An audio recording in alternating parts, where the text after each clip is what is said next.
Hello my friends, welcome back to the channel Ashish Sahab. आज के इस वीडियो में हम लोग बात करने वाले हैं माइंड मैपिंग के बारे में।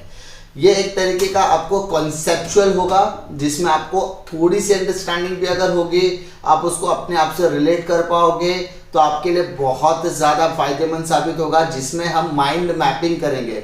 यहाँ पर सिर्फ आपको दो सेंटेंस में एक वर्ड दिया होगा, एक आइडिया दिया होगा, उसको आपको डेवलप करना है which is based on your understanding level. अब ये जो माइंड मैपिंग है वो आपको क्वेश्चन नंबर 2C के अंदर देखने के लिए मिलेगा, जो 3 मार्क का क्वेश्चन होगा। कितने मार्क के क्वेश्चन? 3 मार्क। अब इसमें 2 मार्क आपका लॉजिकल फ्लो होगा और 1 मार्क आपको प्रेजेंटेशन पे मिलेगा।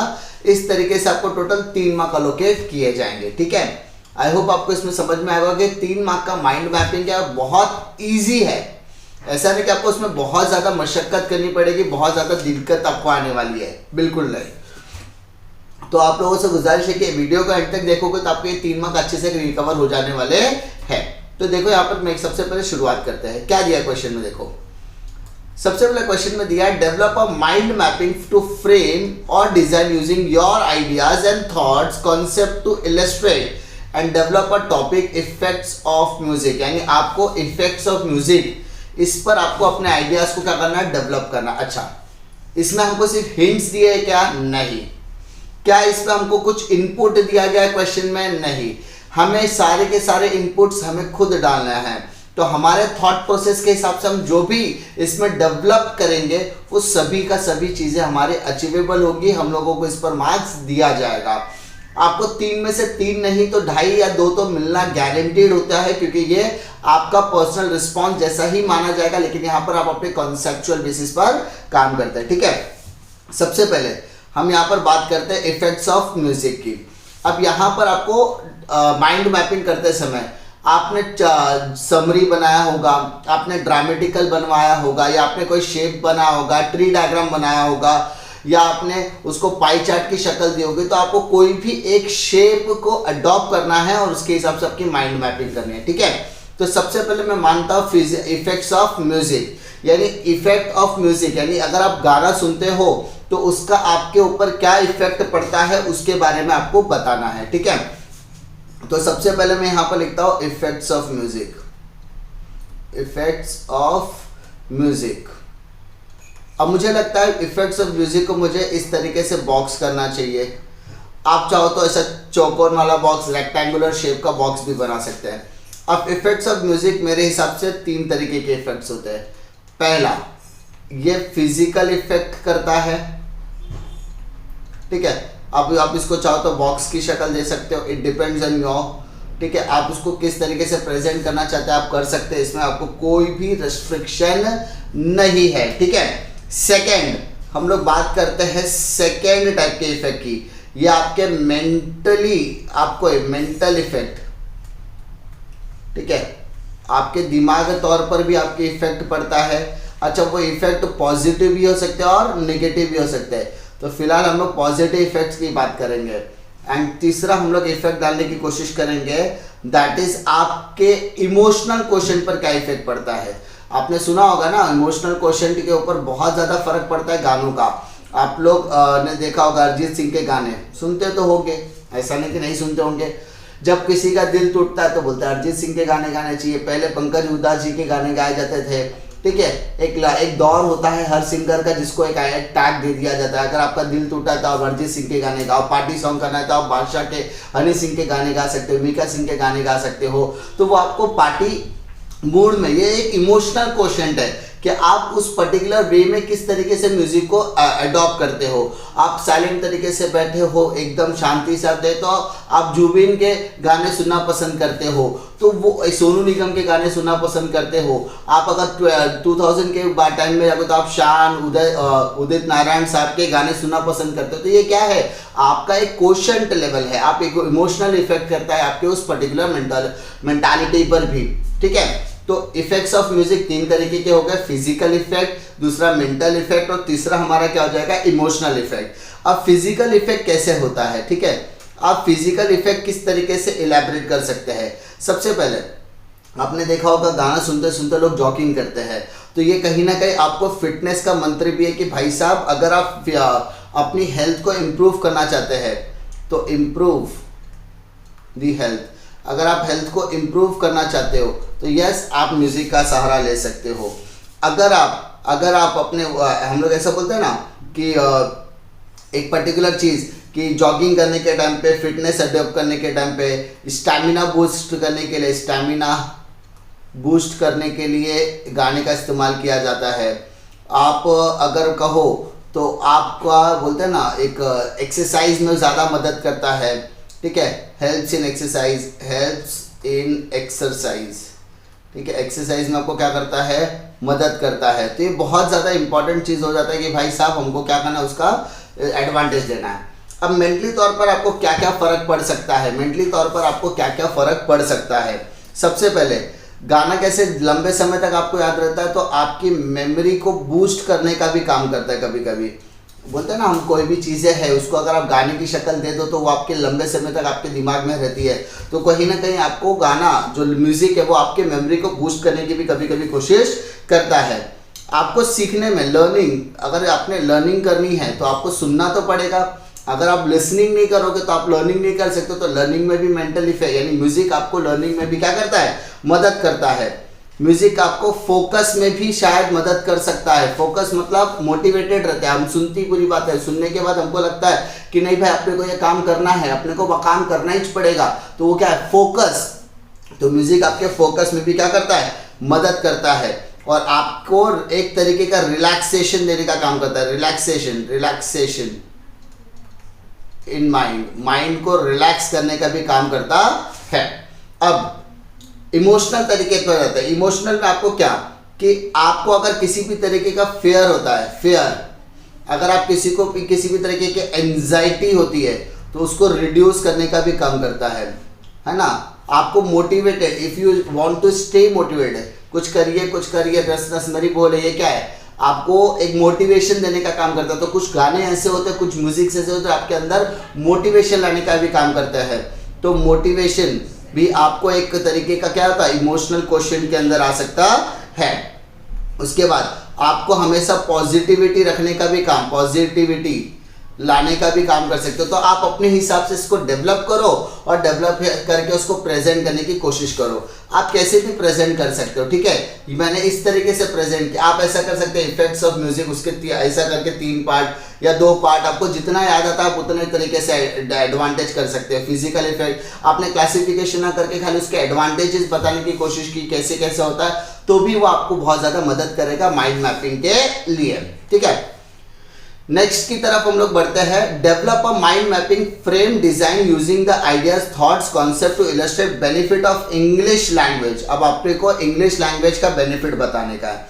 तो सबसे पहले आपको पता है इंग्लिश लैंग्वेज के बहुत सारे एडवांटेज है। सबसे पहले एडवांटेज बताने के लिए आप कैसे करोगे, या तो गोल बनाओ या जैसे हमने प्रीवियस वन में किया वैसा करना तो करो, अदरवाइज एक डिपेंड्स कि आप बेनिफिट किस तरीके से करना बताना चाहते हो, ठीक है। तो फिलहाल मैं यहाँ पर क्या करता हूँ कि एक बॉक्स बना लेता हूँ, ठीक है। चलो एक बॉक्स बनाता हूँ मैं, आपको यहाँ पर मदद मिलेगी, ठीक है। एक बॉक्स यहाँ पर मैंने बना लिया, इसमें मैं लिखता हूँ बेनिफिट्स ऑफ इंग्लिश लैंग्वेज, ठीक है। अब आपको लगता है आप बेनिफिट लिख सकते हो, 10-12 लिखना है, 5-6 लिखना है, 15-20 लिखना है, डिपेंड्स ऑन यू कि आपको कितना चीज़ें इसको समझ में आती है, ठीक है। तो सबसे पहला बेनिफिट यूनिवर्सली एक्सेप्टेड, कि आप दुनिया के किसी भी कोने में जाओ, ठीक है, यूनिवर्सली आपको ये अडॉप्टेड लैंग्वेज है। तो यूनिवर्सली अडॉप्टेड लैंग्वेज, ठीक है, अडॉप्टेड लैंग्वेज कि दुनिया के किसी भी कोने में जाकर अगर आपको इंग्लिश बोलने आती है तो कहीं ना कहीं आपको इजी पड़ेगा। उसके अलावा आप जो बिजनेस कम्युनिकेशन हो गया या पॉलिटिकल कम्युनिकेशन हो गया, यानी ऐसा कर सकते हैं इंटरनेशनल कम्युनिकेशन में भी आपको क्या मिलेगी, मदद। इंटरनेशनल कम्युनिकेशन में भी आपको मदद मिल सकती है, ठीक है, इंटरनेशनल कम्युनिकेशन। उसके बाद इम्प्रूव्स करियर अपॉर्चुनिटीज। अगर आपको इंग्लिश बोलने में बोलते हैं ना, आपको बोलने के लिए इजी आता है, फ्लुएंट आप बोल सकते हो, तो हो सकता है आपके लिए करियर अपॉर्चुनिटीज कुछ हद तक ज़्यादा बढ़ जाए। ठीक है, आपके करियर प्रोजेक्ट्स बढ़ सकते हैं। उसके अलावा क्या बढ़ सकता है, आप ग्लोबली आप क्या कर सकते हो, कल्चरल को अडॉप्ट कर सकते हो। कल्चरल इंग्लिश का एडवांटेज ये है। दूसरा, आप एक्सेसिबल टू ग्लोबल मार्केट। आप ग्लोबल मार्केट में अगर आप इंपोर्ट एक्सपोर्ट में डील करते हो तो ग्लोबल मार्केट में आप इजीली एक्सेस कर सकते हैं, आपको समझ में आएगा। ठीक है, अगर आपको इंग्लिश आता है तो यू कैन असिस्ट समवन, आप किसी को एडवांटेज असिस्ट कर सकते हो, असिस्टेंस। ठीक है, इन लर्निंग, आप किसी को सीखने में या खुद सीखने में या किसी को समझना बोलते हैं समझाने में या समझने में। अंडरस्टैंडिंग और learning, assist in learning and understanding. उसके अलावा एजुकेशन में भी यह बहुत ज़्यादा मदद करता है। एजुकेशन पॉइंट ऑफ व्यू से भी आपको बोलते हैं ना मदद करता है। अभी एजुकेशन में ये नेशनल लेवल पर भी आपको मदद कर सकता है या आपको ग्लोबल लेवल पर भी मदद कर सकता है। ठीक है, तो इंग्लिश लेवल के एडवांटेजेस बहुत है। अभी मेरी थिंकिंग के हिसाब से इतने एडवांटेज, आप चाहो तो उसके बहुत सारे एडवांटेज। भाई जॉब मिल सकता है, आपको इंग्लिश है तो आप अपने करियर को बना सकते हो, आप एज अ मोटिवेशनल स्पीकर बन सकते हो, आप बैंकिंग में काम कर सकते हो, आप यूपीएससी कर सकते हो, आप आईपीएस, आप इंटरनेशनली ग्लोबली लेवल पर आप किसी भी सर्टिफिकेशन को जा सकते हो। उसके अलावा आप ग्लोबली किसी भी तरीके का बिजनेस कर सकते हो, आप ग्लोबली किसी भी कंपनी के लिए काम कर सकते हो, आप उनके काम को आउटसोर्स से संभाल भी सकते हो, आप इंटरनेशनल एजुकेशंस ले सकते हो, आप एज अ प्रोफेसरशिप के जरिए जाकर उनको सिखा भी सकते हो। अगर आप खुद आपको खुद सीखना तो आप इंटरनेशनल ग्लोबली लेवल पर जाकर आप वो चीज़ें सीख भी सकते हो। ठीक है, जैसे बहुत सारे एडवांटेजेस होते हैं बेनिफिट ऑफ इंग्लिश लैंग्वेज के अंदर। उसके बाद नेक्स्ट वाले पे आ जाता है। ठीक है, India is a vast country. Third बोलता है India is a vast country with a different weather pattern. अभी इंडिया के अंदर 3 तरीके के वेदर होते हैं, एक समर, दूसरा होता है विंटर, तीसरा होता है रेनी सीजन। 3 तरीके के सीजन होते हैं। Prepare a mind map on the season, आपको सीजन के ऊपर बताना है। तो सबसे पहले हम लोग क्या करते हैं, एक शेप ले लेते हैं। अब वो शेप आप लोग कैसे कर सकते हो, डिपेंड आपको कैसे करना है। ठीक है, कैसे करना है उसको हम लोग छोटा बड़ा कर सकते हैं। ठीक है, अब इसी को मैं इस्तेमाल करता हूँ Ctrl+C। मैं इधर कितने सीजन होते हैं, टोटल 3 सीजन होते हैं। फर्स्ट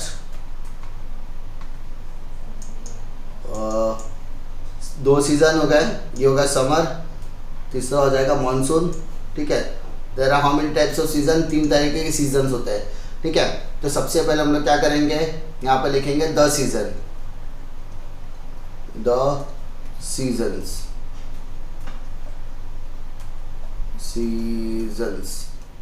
हमें को पता कितने तरीके के सीजन होते हैं सर, 3 तरीके के सीजन्स होते हैं। कौन कौन से सर, एक होता है समर, एक होता है विंटर और एक होता है मॉनसून। ठीक है, आप इस तरीके से भी प्रेजेंट कर सकते हो। अब समर सीजन के अंदर आप क्या क्या कर सकते हो, तो you have in our region by giving example of different activities then what do in a different season. आप अलग अलग सीजन में क्या क्या कर सकते हो। तो समर मतलब गर्मी का सीजन। ठीक है, गर्मी के सीजन में आप कहाँ जाना पसंद करते हो, सर गर्मी के सीजन में तो आप पानी में रहना ज़्यादा पसंद करते हो, तो आप पिकनिक जाना पसंद करोगे। ठीक है, पिकनिक आपकी एक इम्पॉर्टेंट एक्टिविटी हो सकती है। दूसरा, आप गो टू द बीच, आप बीच पे जा सकते हो, है ना, आप पिकनिक के लिए जा सकते हो। उसके बाद आपको वहाँ पर आइसक्रीम खाना पसंद होता है। बात नॉर्मली गर्मी में आप क्या करते हो, आइसक्रीम वगैरह खाते हो ज़्यादा ना। उसके अलावा आपको क्या करना पसंद है, आप गर्मी के सीज़न में क्या करना पसंद करते हो, वो सारी एक्टिविटीज़ आप नॉर्मली, अगर आप छोटे बच्चे हो 10-12 के बच्चे हो तो आप लोग अपने फ्रेंड्स के साथ क्रिकेट खेलना पसंद करते हो, क्योंकि बहुत समर सीजन में तो क्रिकेट खेलने का मज़ा बहुत आता है। ठीक है, आपको जो जो एक्टिविटीज़ लगती है कि सारी ये एक्टिविटीज़ हम लोग कर सकते हैं, तो वो सारी एक्टिविटीज़ आपको यहाँ पर समर के अंदर लिखनी है। ठीक है, विंटर में आप क्या क्या कर सकते हैं, विंटर के अंदर आप क्या कर सकते हो, विंटर मतलब ठंडी के सीज़न, ठंडी के सीज़न में क्या कर सकते हो। तो सबसे पहले आप जैसे हम लोग हमारे मुंबई में तो अगर आप बात करोगे तो मुंबई में तो ठंडी का सीज़न मतलब सिर्फ कपड़े पहनना है, तो कपड़े मतलब एक स्टाइलिश तरीके के आप कपड़े पहन सकते हो, शो, ठीक है। आप बॉन फायर खेल सकते हो। बॉन फायर मतलब ठंडी का सीज़न है, आग लकड़ियों से आग लगाकर आप उसको सेक सकते हो, ठीक है। कुछ स्वीट्स आते हैं, है ना, कुछ स्नैक्स आते हैं, उसको आप इस्तेमाल कर उसको आप खा सकते हो। उसके अलावा आप विंटर सीजन में, ठंडी के सीजन में आप करोगे क्या, स्वेटर पहनना अच्छी कैसे। आप अगर आप जम्मू कश्मीर वगैरह में घूमने के लिए जाओगे, लेह लद्दाख में जाओगे, तो आपको वहाँ पर प्ले विथ स्नोज, आप उसको स्नो के साथ भी खेल सकते हो, है ना। तो ऐसे बहुत सारी एक्टिविटीज़ आप कर सकते हो। तो जो भी एक्टिविटीज़ आपने अब तक ऑब्जर्व की है, ठंडी में आप जो भी करना पसंद करते हो वो सारी चीज़ें। थर्ड, उसके बाद मानसून में आप करना क्या पसंद करते हो। सही भाई, मानसून मतलब बारिश। बारिश मतलब बारिश में भीगो, घर पे जाओ, एक चाय लो और कांदे की भजिया, मज़ा आ जाता है। तो भाई मानसून में तो मैं यही करता हूँ, बारिश के सीज़न में तो भाई मैं यही करना पसंद करता हूँ, ठीक है। टी एंड भजीज, हाँ भाई लिख सकते हैं, ऐसा कोई तकलीफ नहीं है, ठीक है। दूसरा, आप क्या करना पसंद करते हो, प्लेन वाटर, वाटर में खेलना पसंद करते हो। वाटर भाई मेरा बेटा तो बहुत खेलता है, मैं भी उसके साथ मज़ा करता हूँ, ठीक है। उसके अलावा हम जब छोटे थे ना, तो हम लोग छोटी छोटी पेपर बोट्स बनाते थे। पेपर बोट्स अभी आप लोग बनाते हो कि नहीं बनाते हो मुझे पता नहीं, लेकिन ये भाई बहुत मज़ा आता है। तो ये सारी चीज़ है। उसके बाद अगर हम लोग कभी हिल स्टेशन वगैरह भी जाते हैं, जैसे माथेरान हो गया, महाबलेश्वर आ गया, तो वहाँ पे वाटरफॉल के नीचे नहाने में बड़ा मज़ा आता है। तो ये सारी एक्टिविटीज़ करते हो। तो जो जो एक्टिविटीज़ आप करते हो ना, वो सारी एक्टिविटीज़ आप इसमें मेंशन कर सकते हो, ठीक है। नेक्स्ट माइंड मैपिंग की तरफ हम लोग आते हैं। ब्यूटी ऑफ कलर्स, देखो यहाँ पर clearly beauty of colours, develop a mind mapping frame and design using the ideas, thoughts and concept to illustrate the following. Beauty of colours, अब आपको कलर्स के बारे में बताना है। आपने हर एक कलर कुछ ना कुछ कहता है, ठीक है। सबसे पहला चीज, हर एक कलर कुछ ना कुछ कहता है। तो सबसे पहले हम लोग क्या करते हैं, एक शेप बना लेते हैं। अब आप उसको किस तरीके से इलेबोरेट करना है भाई साहब, वो आपके ऊपर डिपेंड करता है कि आप कौन से शेप को अडॉप्ट करना चाहते हो। सपोज मैंने इस बार इस तरीके के शेप्स को अडॉप्ट किया, मुझे लगता है कि मुझे इस बार क्या करना चाहिए, इसी तरीके के शेप्स को अडॉप्ट करते हैं। मुझे लगता है अभी मुझे छोटा छोटा, कुछ लोगों को गोला गोला भी खेलना पसंद होता है ना, तो आप डिपेंड करता है। मैंने क्या बोला, आप माइंड मैपिंग के लिए किसी भी तरीके के डायग्राम को अडॉप्ट कर सकते हो बेटा, समझे। आप किसी भी तरीके के डायग्राम को अडॉप्ट करो, डजंट मैटर, आपको मार्क्स पूरा मिलने वाला है। बशर्ते आपने उसके अंदर जो लिखा है वो कॉन्सेप्चुअल होना चाहिए। इंपॉर्टेंट चीज़ वही है कि आपको कॉन्सेप्चुअल तरीके से लिखना है, आप कुछ भी मत लिखना। यह है कि चलो हाँ वो टाइम पे वो चीज़ें रिलेट होनी चाहिए, ठीक है। तो मैं देखो एडजस्ट कर देता इसको, भाई साहब इधर भी एडजस्ट हो जाओ, आप इधर भी एडजस्ट हो जाओ सर, यस सर, इधर भी एडजस्ट हो गए। 5-6 चीज़ें तो लिखना ज़रूरी है भाई, कम से कम 5-6 चीज़ें लिखोगे तो मार्क्स तो मिलेगा, ठीक है। क्या दिया देखो, ब्यूटी ऑफ कलर्स के अंदर हम लोग क्या क्या लिख सकते हैं। सबसे पहले यहाँ पे नाम लिखोगे बीच में, ब्यूटी ऑफ कलर्स। अब कलर्स वो जो आप लोग सब बोलते हैं ना कि आप उसको कलरफुल कर सकते हो, या फिर आप ऐसा बोल सकते हो उसको ब्लॉक लेटर में लिखो, इट डिपेंड्स। एक एक्टिविटी आप ब्यूटी, कलर की ब्यूटी आप कैसे बताओगे, देखो हर कलर कुछ ना कुछ कहता है। अभी आपको पता है कि हम लोग कोरोना पैंडेमिक के इसी बीच में है, तो हमको पता है हर एक कलर की एक एडवांटेज है और हर कलर एक इमोशन है, ठीक है। जैसे हर कलर का इमोशन मतलब क्या, जैसे रेड कलर की हम लोग बात करते हैं, तो रेड कलर आपको कहीं ना कहीं सिग्नल देने का काम करता है कि भाई समथिंग इज हैपनिंग, ठीक है, समथिंग इज हैपनिंग। अब वो सिग्नल क्या होता है, बैड सिग्नल भी हो सकता है, गुड सिग्नल भी हो सकता है, लेकिन इतना है कि आपको पता है रेड कलर दिखा तो वो आपको एक सिग्नल है कि भाई कुछ तो गड़बड़ है, आगे रुकना है यार। फिर आपने येलो देखा होगा, येलो क्या करता है कि भाई गो स्लो, तो वो भी एक तरीके का इमोशन ही है ना, वो भी आपके एक इमोशन ही है। अगर आप ग्रीन की बात करो तो यू कैन गो, ऐसा होता है ना, गो सिग्नल, तो यू कैन गो। उसके बाद आपने देखा होगा ये तीनों एक इमोशन है, रेड आपका इमोशन है, उसके बाद रेड कहता है कि भाई सिग्नल है, रेड सिग्नल है मतलब आपको रुकना है, तो ये आपको एक इमोशन है कि आप उसको किस तरीके से लेना पसंद करते हो। तो कभी कभी अभी आप वाइट, ब्लैक, आपने रेनबो देखा होगा, रेनबो के अंदर टोटल 7 कलर्स होते हैं, तो हर एक कलर की एक अलग अलग अहमियत है। जैसे हम लोग व्हाइट की बात करते हैं, तिरंगा आपने देखा होगा तो उसमें 3 कलर्स होते हैं, ठीक है। सबसे ऊपर वाला कौन सा, ऑरेंज शेप का होता है, जिसको हम लोग केसरी हिंदी में कहते हैं, वो क्या बताता है, रेड क्या, उसके बाद आपके ग्रीन क्या बताता है, वो ग्रीन आपको इंडिकेट करता है कि भाई साहब आपके पूरे देश में हरियाली है, हरियाली मतलब एग्रीकल्चर, तो वो एक तरीके का कलर इंडिकेट करता है। तो आपके पॉइंट ऑफ व्यू से आपने जो जो कलर्स अपने माइंड में आप डेवलप कर रहे हो, उन कलर्स की एक मीनिंग, जैसे व्हाइट कलर मतलब, व्हाइट कलर का मतलब होता है कि शांति का, पीसफुल मैनर, पीस मतलब शांति वाला माहौल। ब्लैक कलर का मतलब होता है कि आप किसी चीज को अपोज कर रहे हो, ठीक है। तो ब्लैक कलर, ये कलर है ना, कलर ये भी लिखते हैं ना, तो आपको थोड़ा सा याद रखे कि भाई कौन सा कलर दिखा रहा है, ठीक है। ग्रीन आपको, ग्रीन जो कलर है वो आपको ग्रीनरी दिखाने की कोशिश करता है, ठीक है, वो आपको ग्रीनरी दिखाने की कोशिश करता है। आपका जो येलो है वो आपको बताता है कि भाई कोई ना कोई एक्टिविटी जो स्लो होने की जरूरत है।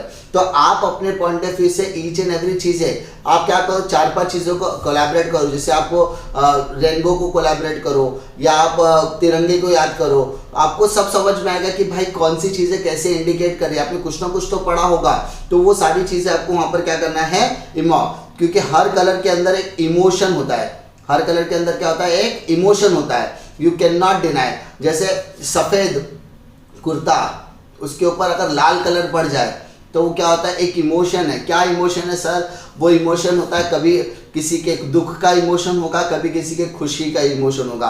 आपने होली खेला होगा, उसके अंदर आप रंगों से खेलते हो, तो रंग अलग, जब सारे रंग मिलते हैं तो वो आपको खुशी देने का काम करते हैं। लेकिन जब वही सरहद पर रहने वाले जो जवान है, उनके कपड़ों पर खून लगता है तो बहुत ही बुरा लगता है। मुझे एक छोटी सी स्टोरी याद आ रही है कि एक बच्चा स्कूल में नॉर्मली बैठा था और उसकी पूरी क्लास चल रही थी।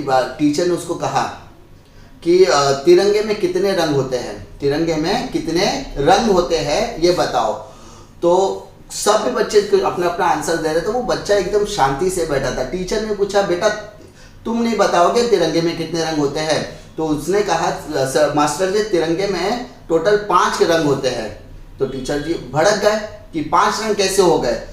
तो उसने कहा कि सर जी तिरंगे में 3 कलर तो आपने देखा है, चौथा आपने बीच में है, 5वां मैंने देखा है जो है लाल रंग का, एक केसरिया, दूसरा सफेद, तीसरा ग्रीन, बीच में चक्र ब्लू कलर का। और मेरे पिताजी जब उनका शव मेरे दरवाजे तक आया था तो उस तिरंगे में लाल रंग भी लगा हुआ था। आप समझ रहे हो? तो हर एक कलर एक इमोशन के साथ जुड़ा हुआ है, और उसकी इमोशंस मैं आपको नहीं सिखा सकता। याद रखो कि एक इमोशन होता है ना, वो इमोशन कोई किसी को सिखा नहीं सकता, वो आपको खुद फील करना होता है। इसलिए कलर की एक ब्यूटीनेस होती है, आपको वो सारी चीज़ें खुद ऑब्जर्व करनी है और उसके हिसाब से आप अपने उस कॉन्सेप्ट को डेवलप करो। क्योंकि याद रखो माइंड मैपिंग आपका है, आपको जो उस समय समझ में आएगा उस हिसाब से उसको डेवलप करोगे। तो भाई साहब ये चीज़ें आप अच्छी तरीके से करने की कोशिश करना। नेक्स्ट आते हैं हम लोग that is forms of communication की तरफ। कम्युनिकेशन के कितने तरीके होते हैं? तो सबसे पहले हम लोग बात करते हैं forms of communication, forms of communication की, ठीक है। कम्युनिकेशन की कितने तरीके? कम्युनिकेशन 2 तरीके का होता है, एक होता है वर्बल कम्युनिकेशन, एक होता है नॉन वर्बल कम्युनिकेशन। वर्बल मतलब जो हम लोग कहते हैं, अभी मैं जो बोलूंगा तो मैं कहकर बताऊंगा, तो मैं अपनी स्पीच देना पसंद करूंगा, ठीक है। Verbal communication, non verbal communication, ठीक है। अब वर्बल में मैं स्पीच हूं, मतलब एक शब्दों से अपनी चीजों को बताना पसंद कर रहा हूं, ठीक है। तो वर्बल में मैं आपको स्पीच दूंगा, मैं आपके साथ फेस टू फेस का इंटरेक्शन करूंगा, फेस टू फेस का क्या करूंगा, इंटरेक्शन करूंगा आपके साथ। अभी बात कर रहा हूं मैं आपके साथ, फोन कॉल कर रहा हूं, क्या कर रहा हूं आपको, फोन कॉल, ये क्या वर्बल कम्युनिकेशन का एक हिस्सा माना जाता है। तो ये सारी की सारी चीजें ना ओरल कम्युनिकेशन में आती है। कौन से? ओरल। वर्बल कम्युनिकेशन में क्या होता है, शब्दों का आदान प्रदान होता है, ओरल में शब्दों का। अब इसी की तरह से वर्बल में दूसरा पार्ट होता है रिटन, यानी वर्बल कितने पार्ट में डिवाइड हो गया, 2 पार्ट, रिटन और ओरल। अब रिटन में आप किस तरीके से लिखना पसंद करोगे? तो रिटन में आप कैसे लेटर लिखते हो, है ना, आप रिटर्न में मैसेज टाइप करते हो, आप टेक्स्ट टाइप करते हो, तो ये आपके क्या आ गया, रिटर्न कम्युनिकेशन हो गया। आप किसी को बोलते हैं ना ईमेल राइट कर रहे हो, तो ईमेल क्या हो गया, आपका वर्बल कम्युनिकेशन का हिस्सा हो गया।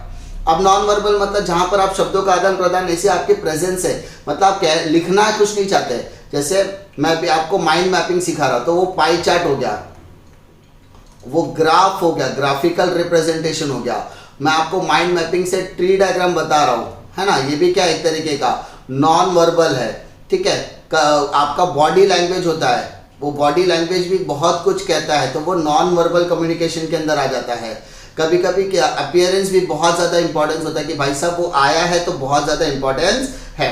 हर एक का साइन होता है, साइन एक का सिंबल होता है, जैसे आप सिग्नल पे जाते हो, रेड सिग्नल आ गया, रेड सिंबल आ गया तो समझ जाना गाड़ी रुकनी है, ग्रीन आ गया मतलब गाड़ी चलने वाली है, तो सिंबल भी एक रिप्रेजेंटेशन है, तो वो नॉन वर्बल कम्युनिकेशन के अंदर आता है।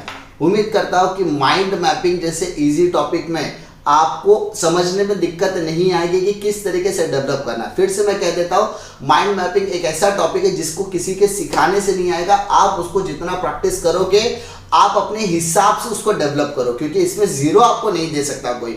एक चीज याद रखना, आपको जीरो नहीं मिलेगा, आपको जो चीजें पता है आप उसको रिप्रेजेंट करने वाले हो, ठीक है। मैंने ये जो 5 क्वेश्चन लिए जो SCRT की क्वेश्चन बैंक आई थी, उससे मैंने ये सारे क्वेश्चंस कराने की कोशिश की है, इससे आपको एक आइडिया मिला कि माइंड मैपिंग के कैसे क्वेश्चंस करने हैं। उम्मीद करता हूँ कि आपको वीडियो यूजफुल लगेगा, यूजफुल लगता है तो लाइक करो, दोस्तों में जरूर शेयर कीजिए।